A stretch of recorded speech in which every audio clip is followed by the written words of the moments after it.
France Ukraine को दे रहा महाशक्तिशाली Miraj 2000 fighter, Bharat के सामने बड़ा मौका, समझे परमाणु बम कनेक्शन।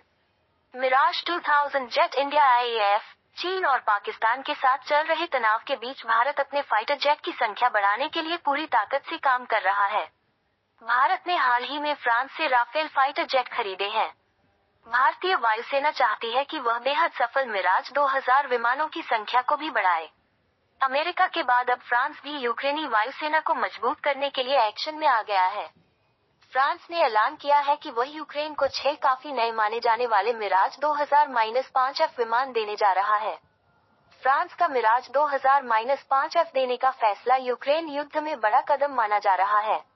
इसकी वजह यह है कि ये विमान अभी फ्रांसीसी वायुसेना में है और शुरू में इसको साल 2029 तक बनाए रखने का प्लान था।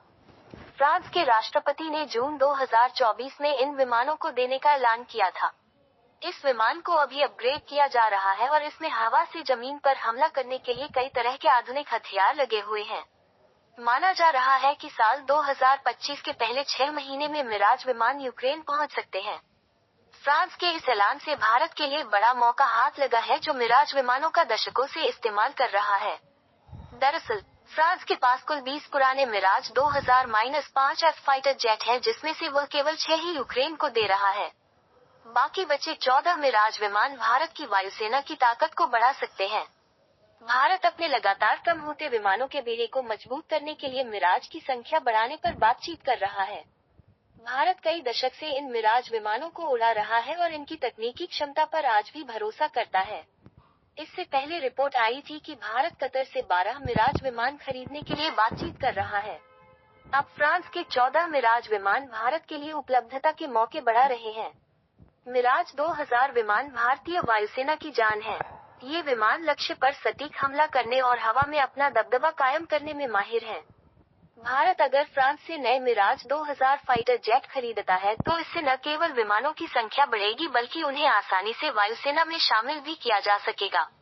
हालांकि यह सब कुछ निर्भर करेगा कि क्या फ्रांस की सरकार भारत को मिराज 2000 बेचना चाहती है या नहीं। हालांकि भारत और फ्रांस के बीच बहुत करीबी संबंधों को देखते हुए ये संभव भी हो सकता है। भारत ने हाल ही में फ्रांस के साथ राफेल विमानों की बड़ी डील की है। मिराज और राफेल की जुगलबंदी अभी भारत में कई साल तक देखने को मिल सकती है।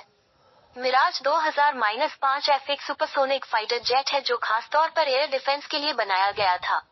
इसे साल 1999 में सेवा में शामिल किया गया था। यह विमान फ्रांस की वायुसेना में रहने के दौरान क्षेत्रीय सुरक्षा से लेकर परमाणु छापेमारी के दौरान सुरक्षा मुहैया करा चुका है। यह विमान RDY रेडार और माइका मिसाइलों से लैस है। इसका कॉकपिट काफी आधुनिक है और इसमें 5 डिजिटल स्क्रीन लगे हुए हैं। भारतीय वायुसेना का Mirage 2000 fighter jet air defence के साथ साथ परमाणु बम गिराने के लिए सक्षम बनाया गया है।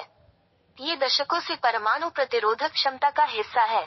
मिराज विमान एक बार में 20 किलोटन का एक परमाणु बम ले जाने में सक्षम है। ये हिरोशिमा में गिराए गए परमाणु बम से भी ज्यादा शक्तिशाली होगा और जहां पर गिरेगा वहां तबाही मचा देगा। अब भारत में राफेल के आने के बाद यह उम्मीद जताई जा रही है कि परमाणु बम गिराने की जिम्मेदारी राफेल को दी जा सकती है। इससे भारत का न्यूक्लियर ट्रॉय बना रहेगा। भारतीय वायुसेना में मिराज विमान अभी साल 2035 तक बने रहेंगे। ऐसे में अगर फ्रांस से नए मिराज फाइटर मिलते हैं तो इससे न केवल संख्या बढ़ेगी बल्कि कलपुर्जे भी मिल सकेंगे।